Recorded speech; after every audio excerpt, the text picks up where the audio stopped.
You guys see it. Strategic singlehood of black women. This is not a Godfather title. This comes straight from one of the most respected publications in the country, Psychology Today.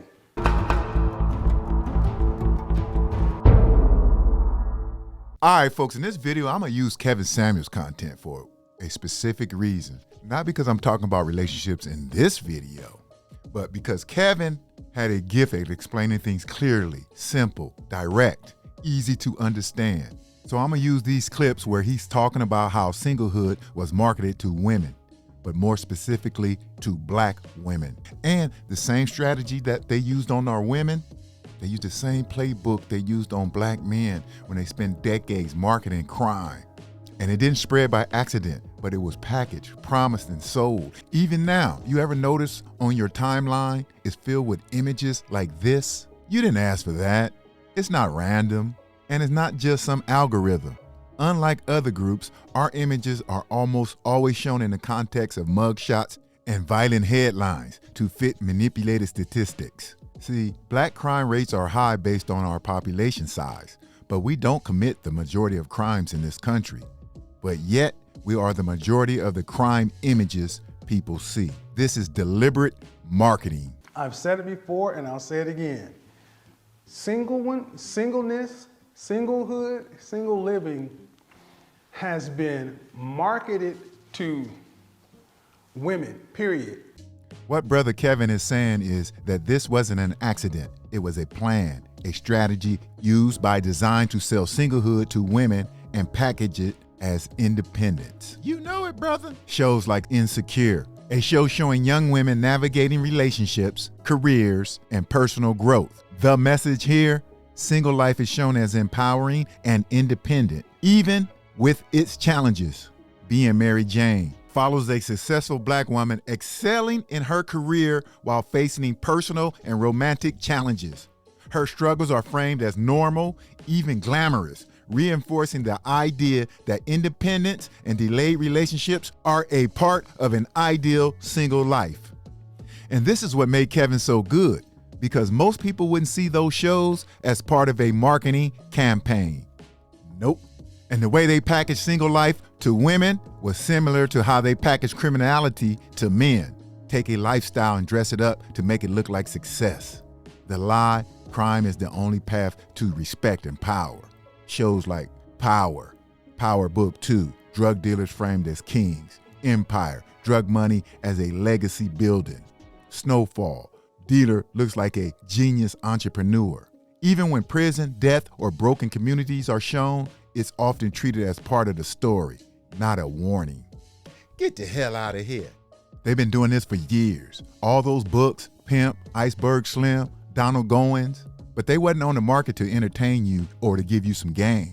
They were there market to glamorize a lifestyle. That's why so many brothers adopted the pimp mentality after those books, because it became a fantasy lifestyle.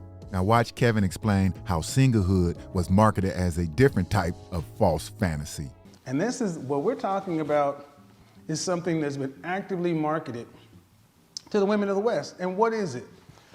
Get out here and work, pay bills, and make it seem like you live in some freaking fantasy. What don't you see? You don't see a bunch of 50-year-old single women living their best lives. That's the reality. That's the reality, and that's what they don't want to talk about. And this fantasy lifestyle started years ago. TV shows led the way. Mary Tyler Moore, never married, career first, living alone. Rhoda, divorce starting over, framed as normal. One day at a time, single divorced mom. Alice, single mom, dating casually. Charlie's Angels, 3 unmarried women living free. And before all them, Julia with Diane Carroll. She played a widow single mother raising her son alone.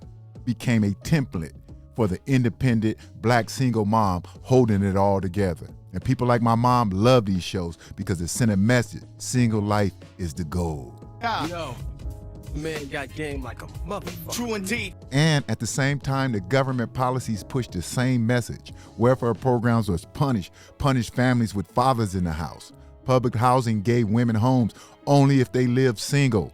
So by the 70s, the media said, be independent, be single. And policy said, you're better off alone. The culture was being engineered intentionally. Yo, man got game like a motherfucker. True indeed.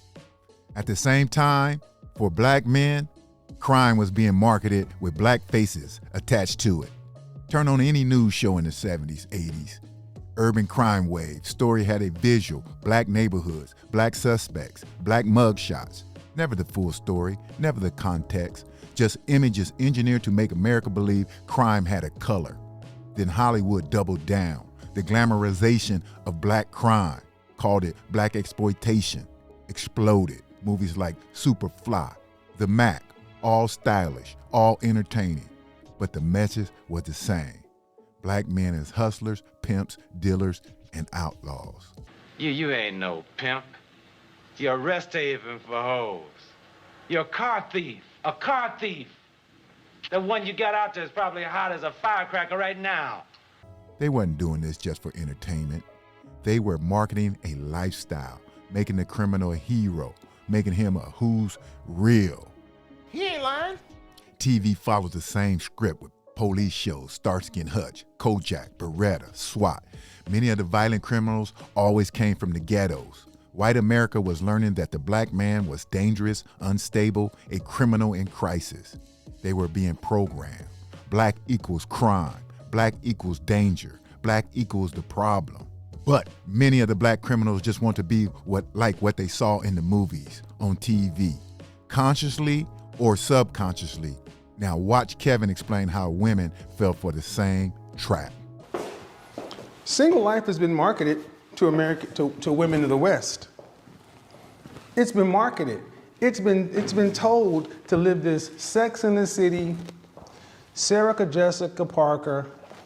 You can have a great life, and that at 40 years old of partying and Manolo Blahniks and girls trips and riding the carousel and all this other kind of stuff, that at 40, 45 years old, you can be like Sarah Jessica Parker and marry your Mr. Big. That's bullshit. It's bullshit, and women need to start understanding. You have been lied to. You cannot get Mr. Big at 40 plus years old. Yes, and women were told to wait and given a fake sense of power. The media distracted them with shows based around shopping, trips, wine, laughs, selling an image of having it all. The hidden message was that loneliness was worth the wait because Mr. Big would come later.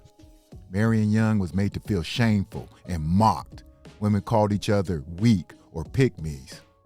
Stability was treated like failure, and single life was celebrated. It's a damn shame. Now flip the script for men. It was the same illusion, just packaged differently. Crime was marketed as power, money, cars, respect, jewelry. The media glamorized the criminal lifestyle, even framing jails, funerals, and courts as a symbol of street cred. Just like singlehood was sold to women as freedom, crime was sold to the black man as status. The law-abiding 9-to-5 man was mocked as lame and corny, while the rule breaker was celebrated. Shame the responsible one, glamorize the dangerous one, and keep them chasing the illusion. And once you see the pattern, you realize who the main target was. And Kevin explains who exactly was the real target aimed at in the next clip. Telling them these good lies that women have been told. And we're going to talk about specifically how it's being really promoted to modern women, but black women, you are the major consumers of this. Kevin hit it right on the nose. The marketing of singlehood to black women was on a whole nother level. When marriage or family life was shown, it was often boring, limited, or abusive. Single life was glorified, while the negative side of relationships and black men were highlighted, making independence seem safe and appealing. Movies added another layer. Films like Color Purple, How Stella Got Her Groove Back, What's Love Got to Do with It, Waiting to Exhale, reinforced the idea that black men are often dangerous and unreliable, while black women are strong and independent. The message was clear: show women powerful, make men look flawed, and frame independence as necessary. And at the same time, marketing crime to black men peaked in the 1990s. Hip-hop amplified the message, glorified rebellion, street success, hustling, making street cred more important than a college degree. Say that again. Making street cred more important than a college degree. Movies like Boys in the Hoods, To Juice, Menace to Society, and beyond, crime was framed as the real black life. Decades of the same storylines were pushed across every aspect of the media. Crime became the default image for the black man, just as singlehood and independence became the default image for the black woman. Audiences supported it because it was entertaining, and after years of no representation, any representation felt like progress. The tactic was simple: glorify risky, shame the responsible, and let the marketing sell the illusion. And that was the breakdown. Broke it down to its very last compound.